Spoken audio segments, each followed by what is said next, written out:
আজ 29শে জানুয়ারি বৃহস্পতিবার জানাবো আজকের বাছাই করা গুরুত্বপূর্ণ 25টি তাজা সংবাদ। শুরুতেই দেখে নেব আজকের সংবাদ শিরোনাম। প্রতিদিন নিয়মিত সঠিক খবর পেতে হলে আমাদের এই চ্যানেল সাবস্ক্রাইব করে আমাদের পাশে থাকুন আর ভিডিওতে একটি লাইক করতে একদমই ভুলবেন না। যদি সুইচ টিপে ছেলেগুলোকে বলি একটু ডিজে বাজিয়ে দে, উন্নয়নের সংলাপ মঞ্চ থেকে হুমকি মানুষের। বিধানসভা অধিবেশনে এবার দুটি প্রস্তাব আনছে রাজ্য সরকার, সেগুলি কি, কতটা চাপে পড়বে বিজেপি? প্রার্থী বাছাই প্রক্রিয়া কোন পথে, দুর্গাপুরের বৈঠকে হিসাব নিলেন নীতিন। পুরোদস্তুর প্রচার শুরুর আগে ফের বুথ সমন্বয়ে জোর। এসআইআর এ নিযুক্ত 3 জন আধিকারিককে কেন বদলি বিনা অনুমতিতে, রাজ্যকে নির্দেশ বাতিল করতে বলল কমিশন। কপালে তিলক দিতে দেরি পুরোহিতের, রেগে ফিরে গেলেন দিলীপ। তৃণমূলের দুর্বৃত্তদের বলছি পরিবর্তনের বাজনা বাজছে, করুণ পরিণতির উল্লেখ তাপসের। কথা রাখলেন মমতা, দেবকে পাশে নিয়ে 1500 কোটির ঘাটাল মাস্টার প্ল্যানের সূচনা। এবার ভোটের আগে বিজেপির সর্বভারতীয় সভাপতির গলায় জয় বাংলা স্লোগান, তুমুল কটাক্ষ শাসক শিবিরের। বাংলাদেশের উপর থেকে কমতে পারে মার্কিন শুল্ক বোঝা, দাবি ইউনুস ঘনিষ্ঠের। দলীয় পতাকার জামা গায়ে 60 কিলোমিটার পথ পাড়ি, মমতার টানে খানাকুল থেকে হেঁটে সিঙ্গুরে তাইবুল। দায়িত্ব নিয়েছিলেন অভিষেক, সেবাশ্রয় 2 এর মাধ্যমে চিকিৎসা করিয়ে নিরাময় 10 বছরের অনুরাগের। বীরভূম থেকে সরানো হল বকটুই মামলা, সিবিআই এর আবেদনে সারা হাইকোর্টের। মমতার হাত শক্ত করতে হবে, কলকাতায় এসে বললেন ওমর আব্দুল্লাহ। কৃষি ও শিল্প চলবে, কারো জমি কেড়ে নয়, সিঙ্গুর থেকে শিল্পের বার্তা দিলেন মুখ্যমন্ত্রী। কাউকে ডিটেনশন ক্যাম্পে পাঠাতে দেব না, সিঙ্গুরে দাঁড়িয়ে আশ্বাস মুখ্যমন্ত্রীর। বাংলায় কথা বললে মারবেন আর বাংলা দখল করবেন, হবে না, হুঁশিয়ারি মুখ্যমন্ত্রীর। সম্মান জায়গা দেয়নি বিজেপি, তৃণমূলের পতাকা হাতে নিলেন খগেন মুর্মুর প্রথম স্ত্রী অরুণা। এসআইআর আতঙ্কে মৃত্যু বাবার, দেহ বাড়িতে এনে ফেলে শুনানি কেন্দ্রে ছুটতে হল 2 ছেলেকে। আনন্দপুর অগ্নিকাণ্ডে ক্ষতিপূরণ ঘোষণা মুখ্যমন্ত্রীর, কে কত টাকা পাবে, মৃতদের পরিবারকে দিলেন চাকরির আশ্বাসও। বিধানসভার অধিবেশনে এবার 2টি প্রস্তাব আনছে রাজ্য সরকার, সেগুলি কি, কতটা চাপে পড়বে বিজেপি? অহেতুক এসআইআর শুনানিতে ডাক কেন, কমিশনের বিরুদ্ধে সুপ্রিম কোর্টের দ্বারস্থ জয় গোস্বামী। আমাকে যদি আঘাত করেন আমি তুফান হয়ে যাই, সিঙ্গুরের সভা থেকে বিরোধীদের হুঁশিয়ারি মমতার। 5 রাজ্যের নির্বাচনের জন্য বাংলার স্বরাষ্ট্র সচিব সহ 25 জন আইএএস আইপিএস কে নিয়োগ করল ইসিআই। দাদুর কবরের মাটি আর ট্রাঙ্ক ভর্তি নথি, তৃতীয় শুনানিতে ডিএনএ চ্যালেঞ্জ নিয়ে হাজির যুবক। মোথাবাড়িতে বিরোধী শিবিরে বড়সড় ভাঙন ধরালো তৃণমূল কংগ্রেস, বিজেপি ও কংগ্রেস ছেড়ে যোগদান। এসআইআর শুনানিতে তলব ভাঙড়ের তাজা নেতা আনাবুল ইসলাম। সোমবার দিল্লির নির্বাচন সদনে যাবে তৃণমূলের প্রতিনিধি দল, প্রধান মুখ মমতা অভিষেক। সাহিত্যে নয় শান্তিতে নোবেল পেয়েছেন রবীন্দ্রনাথ, বিজেপির নতুন সভাপতির মন্তব্যে হাসির রোল। জেলে ভরো গুলি করো, আই ডোন্ট কেয়ার, মায়েরা জবাব দেবে, সিঙ্গুরের সভা থেকে বিজেপিকে চ্যালেঞ্জ মমতার। এতক্ষণ শুনছিলেন সংবাদ শিরোনাম, এবার আসছে বিস্তারিত খবরে। জেলে ভরো গুলি করো, আই ডোন্ট কেয়ার, মায়েরা জবাব দেবে, সিঙ্গুরের সভা থেকে বিজেপিকে চ্যালেঞ্জ মমতার। সিঙ্গুরের রাজনৈতিক মঞ্চ থেকে ফের একবার তীব্র আক্রমণাত্মক ভঙ্গিতে বিজেপির বিরুদ্ধে সরব হলেন মুখ্যমন্ত্রী মমতা বন্দ্যোপাধ্যায়। শিল্প, জমি ও অধিকার, এই 3 ইস্যুকে সামনে রেখে আয়োজিত জনসভা কার্যত পরিণত হয় শক্তিশালী রাজনৈতিক বার্তার মঞ্চে। বক্তব্য রাখতে গিয়ে তিনি বলেন, বিরোধীরা ভয় দেখানোর রাজনীতি করছে, কিন্তু বাংলার মানুষ ভয় পায় না। তার মন্তব্য, জেলে ভরো গুলি করো, আই ডোন্ট কেয়ার, মায়েরা জবাব দেবে। মুহূর্তের মধ্যে রাজনৈতিক মহলে চর্চার বিষয় হয়ে ওঠে। মুখ্যমন্ত্রী অভিযোগ করেন, কেন্দ্রীয় সংস্থার ব্যবহার করে বিরোধী কণ্ঠস্বর দমন করার চেষ্টা চলছে। তার দাবি, রাজনৈতিক প্রতিহিংসা চরিতার্থ করতেই রাজ্যের বিভিন্ন নেতাকর্মীর বিরুদ্ধে তদন্তের নামে চাপ সৃষ্টি করা হচ্ছে। তিনি বলেন, বাংলার মাটিতে ভয় দেখিয়ে ভোট আদায় করা যাবে না। এখানে মানুষ আন্দোলন করতে জানে, অধিকার রক্ষা করতে জানে। সিঙ্গুরের ঐতিহাসিক প্রেক্ষাপটও তিনি স্মরণ করান। একসময় শিল্পের নামে কৃষিজমি অধিগ্রহণের বিরোধিতা করে যে আন্দোলন গড়ে উঠেছিল সেটিকেই তিনি বাংলার গণ আন্দোলনের প্রতীক হিসেবে তুলে ধরেন। তার কথায়, আমরা কৃষককে বাঁচিয়ে শিল্প চাই, জমি কেড়ে নয়, আলোচনা করে উন্নয়ন। এই বক্তব্যে উপস্থিত সমর্থকদের মধ্যে সাড়া পড়ে। তবে তার ভাষণের কড়া শব্দচয়ন নিয়ে রাজনৈতিক বিতর্কও শুরু হয়েছে। বিজেপি নেতৃত্বের একাংশ অভিযোগ করেছে, এই ধরনের ভাষা গণতান্ত্রিক পরিবেশের পক্ষে অনুকূল নয়। পাল্টা তৃণমূল শিবিরের বক্তব্য, মুখ্যমন্ত্রী রূপক অর্থে মানুষের প্রতিবাদের শক্তির কথা বলেছেন, কোনোভাবেই হিংসার পক্ষে নন। সভা মঞ্চে মুখ্যমন্ত্রী বিশেষভাবে মহিলাদের ভূমিকার কথা উল্লেখ করেন। তিনি বলেন, বাংলার মায়েরা অন্যায় দেখলে চুপ করে থাকে না। তার দাবি, রাজ্যের সামাজিক প্রকল্প, বিশেষ করে মহিলা স্বনির্ভর গোষ্ঠী ও স্বাস্থ্য প্রকল্পগুলি মানুষের পাশে দাঁড়িয়েছে, আর সেই কারণেই বিরোধীরা রাজনৈতিকভাবে অস্বস্তিতে।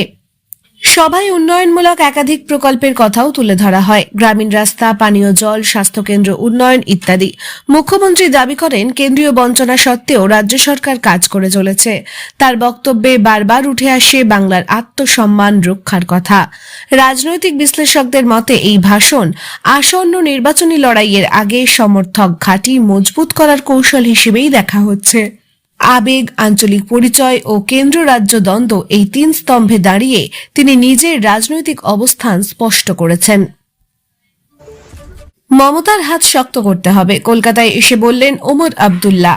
জাতীয় রাজনীতির প্রেক্ষাপটে আঞ্চলিক দলগুলির ভূমিকা নিয়ে গুরুত্বপূর্ণ বার্তা দিলেন জম্মু ও কাশ্মীরের প্রাক্তন মুখ্যমন্ত্রী ও ন্যাশনাল কনফারেন্স নেতা ওমর আব্দুল্লাহ। কলকাতায় এক রাজনৈতিক সভায় যোগ দিয়ে তিনি বলেন, দেশের বহুত্ববাদী চরিত্র রক্ষার লড়াইয়ে মমতা বন্দ্যোপাধ্যায়ের মতো নেতাদের হাত শক্ত করা প্রয়োজন।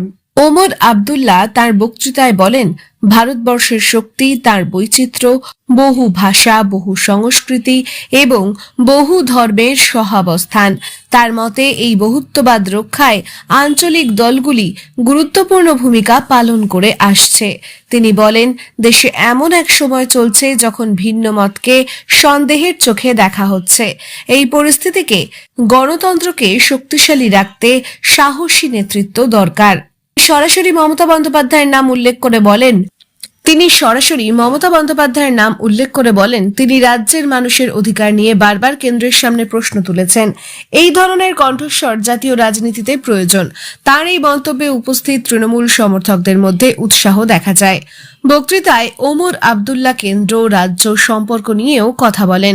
তার অভিযোগ, অনেক সময় রাজ্যগুলির সাংবিধানিক অধিকারকে খর্ব করার চেষ্টা হয়। তিনি বলেন, সংবিধান যে ভারসাম্য তৈরি করেছে সেটাকে সম্মান করতে হবে। এই প্রসঙ্গে তিনি জম্মু ও কাশ্মীরের সাম্প্রতিক রাজনৈতিক পরিস্থিতির কথাও উল্লেখ করেন, যদিও বিস্তারিত মন্তব্য এড়িয়ে যান। তৃণমূল কংগ্রেসের তরফে জানানো হয়েছে, এই সভার উদ্দেশ্য ছিল জাতীয় স্তরে বিরোধী শক্তির মধ্যে ঐক্যের বার্তা দেওয়া। দলের এক নেতা বলেন, গণতন্ত্র ও সংবিধান রক্ষার প্রশ্নে মতাদর্শগত ভিন্নতা থাকলেও একসঙ্গে লড়াইয়ের প্রয়োজন। বিজেপির তরফে অবশ্যই মন্তব্যের কড়া সমালোচনা করা হয়েছে। তাদের বক্তব্য, আঞ্চলিক দলগুলি নিজেদের রাজনৈতিক স্বার্থে জাতীয় রাজনীতিকে বিভ্রান্ত করতে চাইছে। এক বিজেপি মুখপাত্র বলেন, দেশের উন্নয়ন ও স্থিতিশীলতার বিরুদ্ধে নেতিবাচক প্রচার চলছে। রাজনৈতিক বিশ্লেষকদের মতে এই ধরনের মঞ্চে ওমর আব্দুল্লাহর উপস্থিতি বিরোধী রাজনীতিতে সমন্বয়ের ইঙ্গিত বহন করে।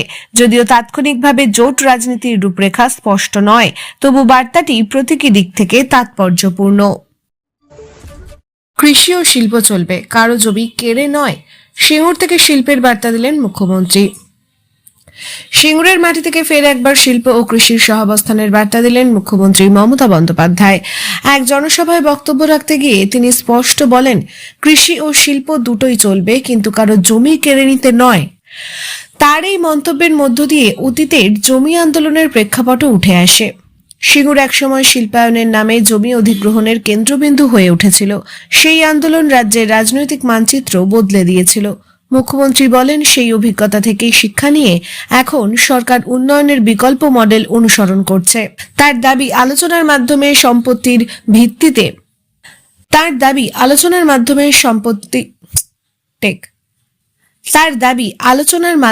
সম্মতির ভিত্তিতে এবং ক্ষতিপূরণ নিশ্চিত করেই শিল্প গড়ে তোলা হবে। তিনি বলেন, চাষির জমি তার সম্মতি ছাড়া নেওয়া হবে না। শিল্প চাই, কর্মসংস্থান চাই, কিন্তু জোর করে নয়। এই বক্তব্যে সভায় উপস্থিত মানুষের মধ্যে ইতিবাচক প্রতিক্রিয়া দেখা যায়। সরকারি সূত্রে দাবি করা হয়েছে, বর্তমানে একাধিক শিল্প প্রকল্পে জমির মালিকদের সঙ্গে সরাসরি আলোচনা করে জমি হস্তান্তর করা হয়েছে। ক্ষতিপূরণ ও পুনর্বাসনের বিষয়েও বিশেষ নজর দেওয়া হয়েছে। মুখ্যমন্ত্রী বলেন, মানুষকে সঙ্গে নিয়েই উন্নয়ন করতে হয়। তবে বিরোধী দলগুলির একাংশ এই দাবির সত্যতা নিয়ে প্রশ্ন তুলেছে। তাদের বক্তব্য, বাস্তবে শিল্পের গতি খুব বেশি নয় এবং কর্মসংস্থানের পরিসংখ্যানও পরিষ্কার নয়। তারা অভিযোগ করেছে, উন্নয়নের প্রচারের সঙ্গে বাস্তবের ফারাক রয়েছে। অর্থনীতিবিদদের মতে, কৃষি ও শিল্পের মধ্যে ভারসাম্য বজায় রাখা একটি বড় চ্যালেঞ্জ। জমির ব্যবহার, পরিবেশগত প্রভাব এবং স্থানীয় মানুষের জীবিকা, এই তিনটি বিষয়কে সমন্বয় করেই পরিকল্পনা করা দরকার।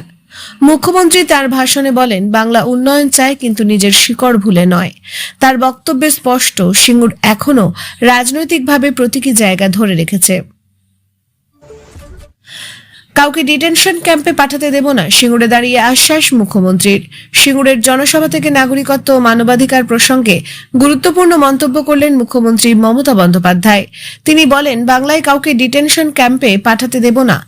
তার এই মন্তব্য রাজনৈতিক মহলে নতুন করে বিতর্কের জন্ম দিয়েছে। মুখ্যমন্ত্রী অভিযোগ করেন, নাগরিকত্ব ইস্যুকে কেন্দ্র করে দেশে ভয় ও বিভ্রান্তির পরিবেশ তৈরি করা হয়েছে।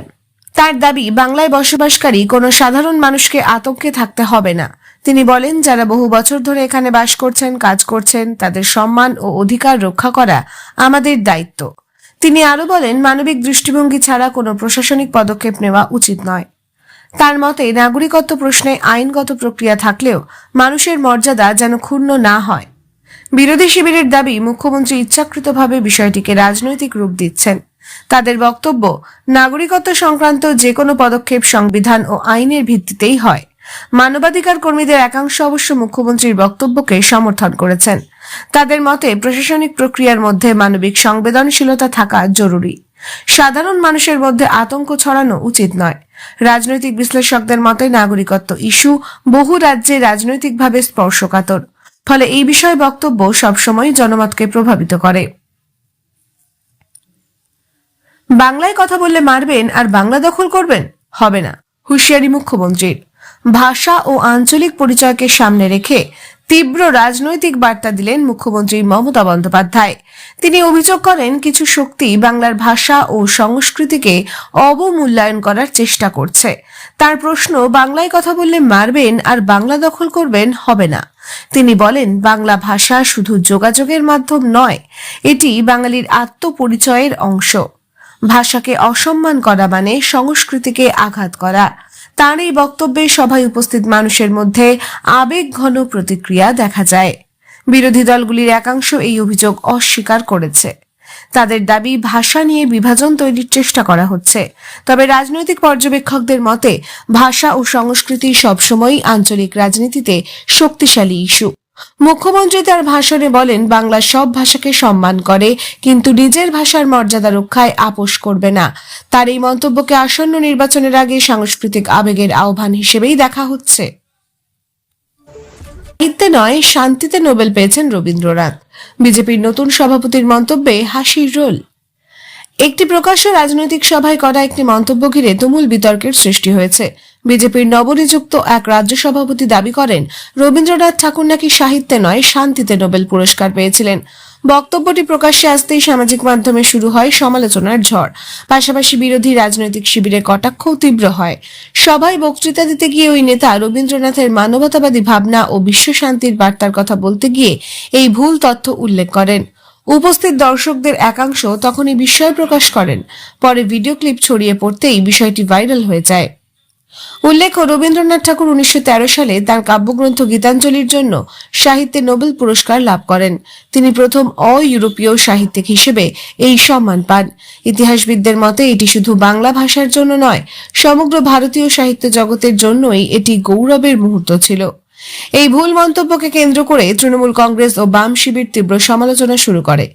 তাদের বক্তব্য, দেশের অন্যতম শ্রেষ্ঠ সাহিত্যিক সম্পর্কে এমন প্রাথমিক টেক এই বক্তব্য দেশের অন্যতম শ্রেষ্ঠ সাহিত্যিক সম্পর্কে এমন প্রাথমিক তথ্য ভ্রান্তি অত্যন্ত দুর্ভাগ্যজনক। এক বিরোধী নেতা বলেন, যারা বাংলার সংস্কৃতি নিয়ে কথা বলেন তাদের ন্যূনতম ইতিহাস জ্ঞান থাকা উচিত।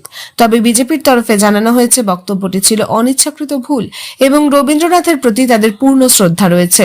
দলের এক মুখপাত্র বলেন, মানবিক মূল্যবোধের প্রসঙ্গ তুলতে গিয়ে ভাষাগত ভুল হয়েছে, এটিকে ইস্যু করে অযথা রাজনীতি করা হচ্ছে। সাংস্কৃতিক মহলেও এই ঘটনা নিয়ে আলোচনা শুরু হয়েছে। শিক্ষাবিদদের একাংশ বলছেন, জননেতাদের ইতিহাস ও সংস্কৃতি সম্পর্কে সচেতন থাকা জরুরি, কারণ তাদের বক্তব্য বহু মানুষের কাছে তথ্যের উৎস হয়ে দাঁড়ায়। বিশ্লেষকদের মতে এই ঘটনাকে ঘিরে রাজনৈতিক তরজা চললেও এর মধ্য দিয়ে আবারও প্রমাণিত হলো যে রবীন্দ্রনাথ ঠাকুর এখনো বাঙালির সাংস্কৃতিক পরিচয়ের কেন্দ্রবিন্দুতে রয়েছেন। তাকে ঘিরে আবেগ এতটাই গভীর যে সামান্য তথ্য ভ্রান্তিও বড় বিতর্কের রূপ নেয়।